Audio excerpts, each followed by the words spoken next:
Greetings, Minecrafters, and welcome to another exciting Minecraft episode. Today, I got another snowy one going on in Vermont here. No big surprise there. It is absolutely beautiful. Really coming down too. Anyway, my name is Kimberly Quinn, and I am your hostess with the mostest. Hopefully, conveying the message that becoming the boss of your brain is key to living your best life. So today, what I'd like to talk about is becoming a money magnet. And my inspiration for today's show comes from Rhonda Byrne, author of The Magic. She's also the author of The Secret, for those of you who may have read that and kind of know about the law of attraction. So, anyway, Rhonda starts out with a quote from a Lutheran pastor named Dietrich Bonhoeffer, who says, "It is only with gratitude that life becomes rich." And it's amazing that this sort of spoke to me because I never, literally never, so not a word I use very often, surprises me when I go to do an episode, and sometimes I'm doing it like a little mini series, and I've got somewhat of a plan for that. And other times, I just kind of start reading and watching things and talking with people, and sometimes things just surface. In fact, I would say that happens lots of the time, and it's just the universe just speaking to me, right? And I would tell you that this one is a perfect fit because I had the honor and privilege of spending the weekend with some masterminds, literally, at a conference, and I mean, they are all about what we're talking about today. Which Rhonda starts out by saying, "Gratitude is riches, and complaint is poverty." These genius minds I hung out with all weekend are all about this. You're very gratitude focused, very much, verbalizing it constantly, and they would 100% agree that gratitude is riches and complaint is poverty. And Rhonda says that this golden rule is the rule for your whole life, whether it's your health, job, relationships, or money. The more grateful you can be for the money you have, even if you don't have very much, the more riches you will receive. And the more you complain about money, the poorer you will become. I can right away think about two other people, and there's way more than these two. Actually, three, so throw Wayne Dyer in there. The more you complain about money, the less you're going to have. It's just how it works. Abraham Hicks talks about this because we're talking about scarcity mindset. And when we are residing in a place of lack, we actually attract more lack. It can show up in all different ways. Just another bill you didn't expect, a blown tire. It's just you thought you paid for this, and you looked in your bill drawer, and lo and behold, you thought you did, but you didn't. It'll just show up in a way that's just more lack because it's just how the universe works. Another one who says this is my dear friend Oprah. She talks about, even if you have $10 in your account, and obviously she's very wealthy now, but she wasn't always that way. She's very honest about her whole, journey through in her profession.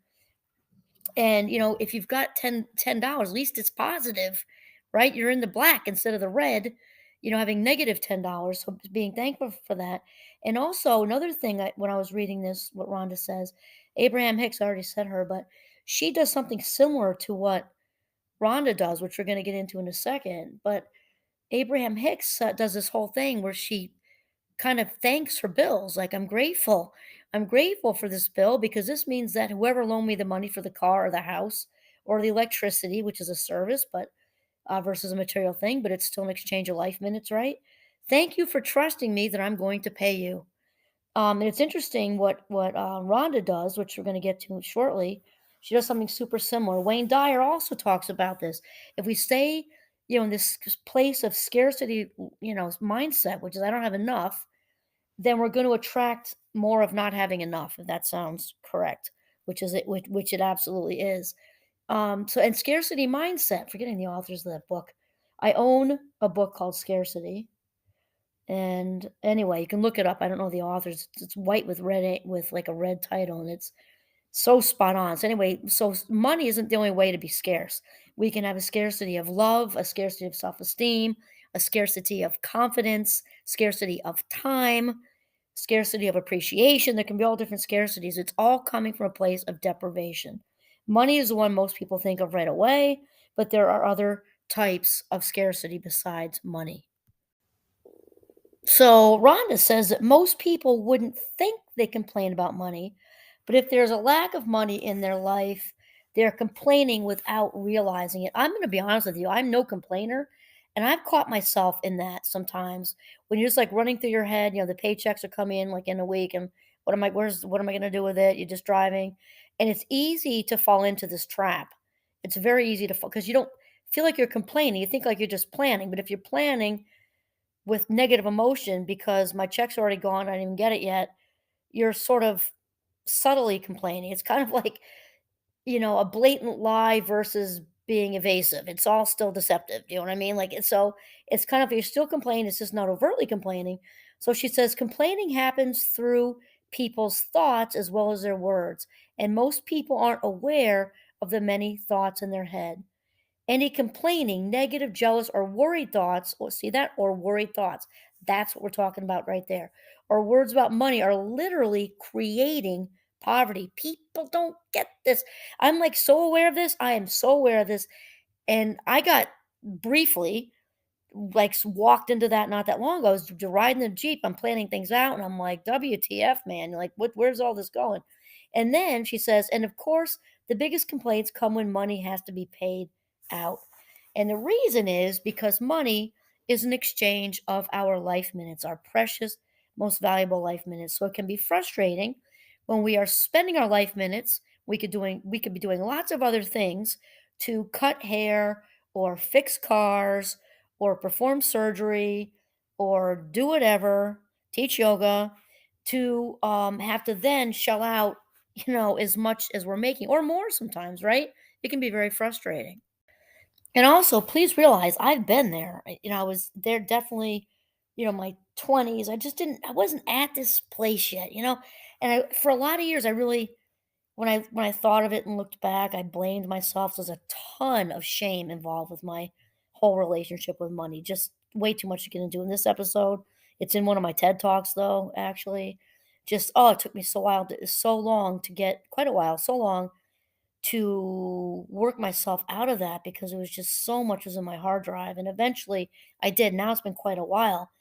Though, wow, it can really, especially with the messages we get, from the world about money management and misspending and things like that. And if you're neurodivergent, you have a hard time with it anyway. And people might give you a pass when you're 15, but not so much when you're, an adult with kids. And it doesn't go down a road that's very good. And I just wasn't seeing it. I wasn't ready yet to see it. The light bulb just didn't go on until, I don't know, about probably 20 years ago for me. It just was a slow thing so anyway, we all healed up now. But Rhonda says, if you don't have enough money, paying your bills can be one of the most difficult things to do. It can't, it can seem like there's a greater stream of bills than there's money to pay for them.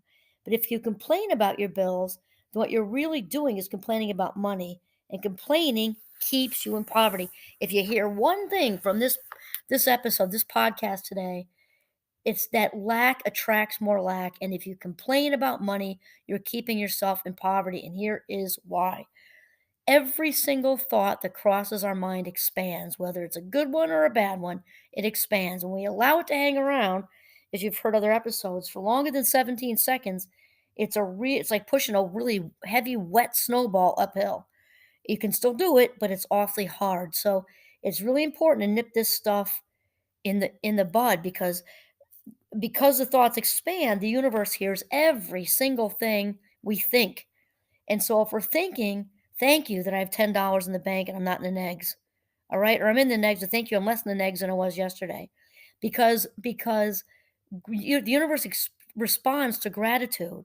Oh, wow, she's so grateful for her $10. I'm going to give her more abundance, more maybe what my husband calls miracle checks, which is, we've talked about that since we were newlyweds. We were both working. It's still pretty broke even when we were both working. And then every once in a while you get like, from the insurance company, everybody did well. Or they just like 35 bucks or something. You just got like a free or you overpaid something, or the class action suit from something you bought 10 years ago, and here's $5 for that. Thank you for the $5. Thank you. Wayne Dyer, When he finds a quarter on the ground, picks it up. He said he didn't used to do it, but he did at that time. Thank you. This is extra money. It's a sign that more abundance is on its way. And he had a huge jar in his house that probably had hundreds and hundreds of dollars in it with dirty coins that were extra, you know. Thank you for this extra money. Thank you for the additional income. Of course, the flip side of that is when we're whining and complaining about money, we're not, and I'm not saying it's not real, it's stressful. I mean, I think not everybody for sure, but most people have been there at some point. I certainly know what it's like to be down to nothing. I mean, down to like a dollar. I mean, I think most of us have some idea what that's like. And the thing is, if we're not grateful for even the $10 in our account, or somebody who just bought us a lunch and just treated us, and maybe they didn't even know we didn't, weren't in a good place, but they just treated us. So therefore, the $20 we were going to spend on lunch, now we don't have to, right? So that's additional income. Say thank you for that. Even though we're grateful for the friend, obviously first, but money wise, you just had to not spend money. So that therefore, that's extra money in your pocket. Say thank you in your head. Just say thank you for that, because the opposite is the universe noticing, well, she's not even grateful for, I just helped her line up that new car. So, and she doesn't even seem too grateful for that. So why should I give her anything else? I just sent her a miracle check. She's like, "Oh, well, that was nice. The insurance company just sent me 35 bucks, but I pay them every month. So it's about time." Having a whole different attitude towards it. Why should I send her anything else? And it's kind of like the analogy I've used in the past when somebody walks in with a birthday gift or a gift for no reason, which is even better, and it's all wrapped up in nice paper with a big bow, and you open the door and he says, "Oh, I got you this. I was thinking of you. I was down in whatever island, and I know how much you love sea turtles, so I got you something really cool. I can't wait to see your face when you open it." And you say, "Oh yeah, thanks. Can you just set it on the coffee table for now? I'm kind of hungry. Can we go to lunch?" I mean, think about that. Who's going to get you a present again? No one, because you were a total ingrate for the nicely wrapped, beautiful, maybe sea turtle, carved out of coral or something. Like, who knows? And that universe is the same way. When you're grateful for the smallest little thing, more comes to you. When you leave, you just don't acknowledge things. It's like an unwrapped gift, it's not it's not good, because the universe is, well, if you can't even appreciate this I went out of my way for, you're not going to appreciate anything else. And that's just the basic law of the universe. So Rhonda goes on to talk about how it's a tough sell, basically, right? To when you don't have enough money and you're really feeling the pinch of that, and to ask you to be grateful for your bills, that's a hard thing. But really, we want to switch, to really, turning the mindset around with that, because it does matter. She says to be grateful for a bill, think about how much you've benefited from the service or goods on the bill. If it's payment for rent or a mortgage, be grateful that you have a home and you're living in it. You know, what if the only way you could live in a home was by saving up all the money and paying cash for it? I mean, we have a mortgage right now and I love our house. And I'm grateful for it every single day. It needs tons of work. And not that that doesn't get frustrating, but I'm grateful for it every single day. What if there was no such thing as lending institutions or places to rent? Most of us would be living on the streets. So be grateful to lending institutions or your landlord, because they've made it possible for you to live in a home or apartment. So the next little bit is similar to what Abraham Hicks said too, right? So she said if you're paying for a bill for get like a service, right? Gas, electricity, for us it's propane. Think about the heating or cooling you received, the hot showers, and every appliance you were able to use because of this service. If you're paying for, the internet or phone, she says, imagine how difficult your life would be if you had to travel vast distances to talk to each person individually. I mean, I'm chuckling, but that would be the alternative, right? I mean, riding on horseback, I'm thinking a Little House on the Prairie, riding on horseback from one house to the other just to have a conversation. If you look at it that way, it's a super convenience. Think about how many times you've been able to call family and friends, send and receive emails, or access information instantly through the internet because of your service provider.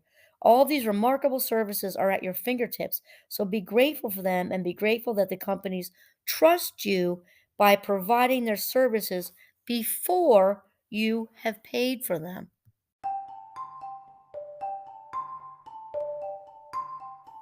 So that was that Abraham Hicks thing. I've been doing that. I've been, for a while now. Thank you for this. Thank you for, when I catch myself, because I admitted to you very humbly, I did catch myself. I was riding in the Jeep and I'm like, ah, blah, blah, blah, blah, because we had this big, huge car bill and that because the thing happened. And then I said, oh, wait, well, easy. All right, easy. Thank you that, we have the car to pay the bill for. Thank you that, let's say, the propane bill is another one. Thank you, because I was irritated about that, those prices going up briefly. I reeled myself in. Thank you. That's true that they trust us to pay it. They bring it ahead, they fill the tank, they send the bill, and then we pay it. So yeah, and I've really kind of gotten, or so let's just not say past tense, gotten. I am getting into a much better habit with that for sure. And so the main theme here is that lack attracts more lack.